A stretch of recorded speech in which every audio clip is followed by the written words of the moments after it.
Austrijoje buvo TSRS kariuomenė.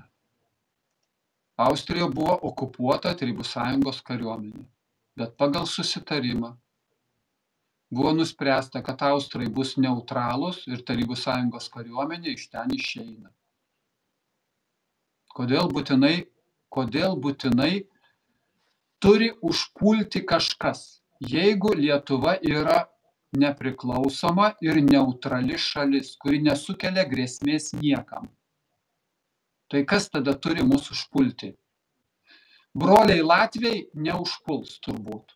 Nors su broliais Latviais, kiek jūros šelfą mes 15 metų nesugebėjom susitvarkyti. Kiek metų nesusitvarkėm su broliais Latviais? Nu bet gerai, ginklu mus neužpuolė ir galbūt mes brolių Latvių nepulsime. Toliau tada, kas mus gali užpulti? Švedai atplauks. Nu švedam liktai mes nereikalingi. Lenkai norės pasiimti Vilniaus kraštą, nes jisai, jeigu ne Stalino suokalbis su Hitleriu, tai Lenkai būtų turėję Vilniaus kraštą. Lenkai mūsų užims. Užtat reikia būti kažkokioj kariniai sąjungai, kad Lenkai neužpultų, nes mes prieš Lenkiją neatsilaikysime. Tada Rusija mūsų užpuls. Kodėl Rusija turi mus norėti užpulti? Todėl, kad tiesiog jie taip panorės. Vieną dabar pasakysiu labai svarbų niuansą. Ta jau kokius 4-5 metus pastoviai kala. Mintis prasidėjo nuo, kaip Anglijoje, iškrito pavardė, ne Salisburyje, ta rusą, kuris buvo išdavikas ir atidavė jį Anglijai. Ir paskui jį su jo dukra nunuodijo. Nu, Vaidai, pasakykit pavardę. Pradėdamas kalbėti, aš jo pavardę žinojau. Nu, Anglijoje, kur rusus apkaltino, kad jie nunuodijo savo tą šnipą, kurį atidavė atgal į Angliją. Aš truputį nenugirdau, jūs sutrukčiojat, jūs turbūt kalbate apie Rusijos buvusį slaptą agentą, kuris buvo su Novičioku nunuodytas Londone. Pamiršau pavardę aš iš tikrųjų. Aš pradėdamas kalbėti pavardę žinojau. Ant liežuvio galo. Bet aš pratęsiu. Pagrindinė mintis Skripal. Atsiminiau. Skripal. Tai pagrindinė mintis. Visai nesvarbu, kad tai tiesiog neapsimokėjo, kad tame nėra jokios logikos, kad turėjo būti pasaulio futbolo čempionatas Rusijoje, kad visai nėra dėl ko daryti taip šiuo metu. Visai nesvarbu. Rusų valdžia tiek yra bepročiai, kad jie gali padaryti tai, kas yra visai net jiem patiem kenksminga, nes jie yra bepročiai. Tai šitą mintį žmonėm kiša pastoviai jau daug metų. Rusai tokie bepročiai, kad savo dujotekio vamzdį Baltijos jūrai susprogdino. 3 vamzdžius susprogdino, 4 neišėjo. Bet jie yra tiek bepročiai, kad, tiesiog senasis Landsbergis, kad jie net ne žmonės, jie žmogėdros. Bet čia kita tema. Žmogėdros tai reiškia dehumanizuoti. Ir jeigu mes žmogėdras naikinsime, žudysime, tai mes gerą darbą darysime, nes jie ne žmonės.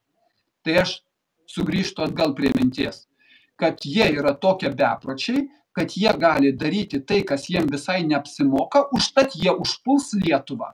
Čia yra tokia mintis. Vakar kažkaip paėmiau ir pagalvojau. Kataras. 300 000 gyventojų. 1,5 milijono atvažiavę jiems dirba. Jie maždaug 20% Lietuvos teritorijos užimtų. Plaukioja piniguose. Šone Saudo Arabija, kuri nedemokratinė šalis.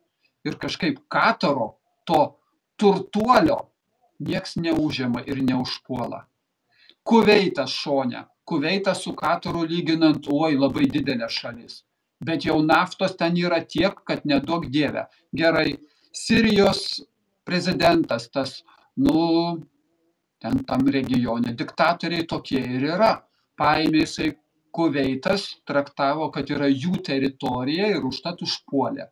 Gerai, amerikonai juos apgynė Kuveitas neutralus.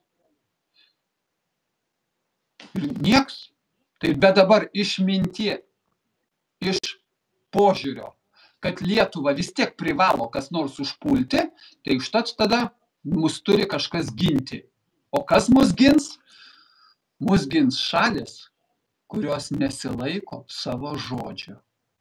Jos gins Lietuvą, nes dabar tai pasakė. Aš tada priminsiu, Vokietijos kanclerė tiesiu tekstu pasakė. Jų parašas po Minsko susitarimais buvo ne dėl to, kad jie norėjo įvykdyti arba ketino įvykdyti tuos susitarimus. Buvo tam, kad apgauti. Prancūzijos prezidentas pasakė tą patį. Mūsų parašas buvo apgavystė. Mes neketinome vykdyti savo pasižadėjimų.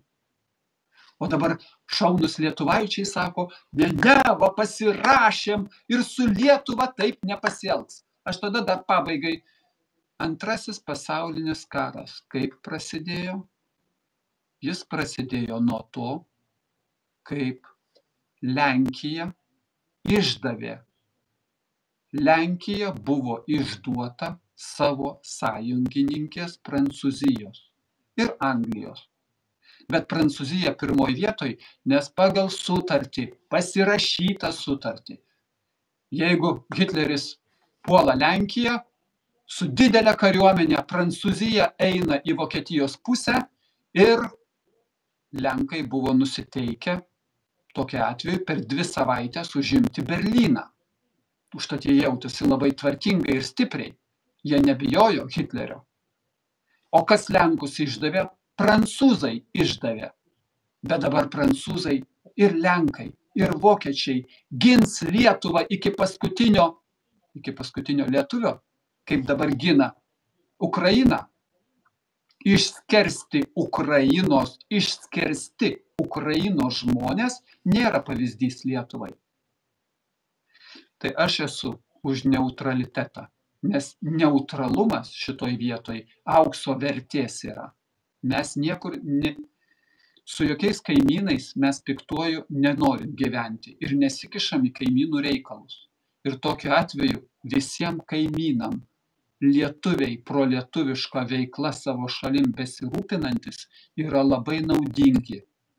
Jeigu tie kaimynai neklauso Amerikos. Čia Amerikos senas kaip anekdotas, kad perversmas gali būti šalyse tose, kuriuose yra Amerikos ambasada. Toliau.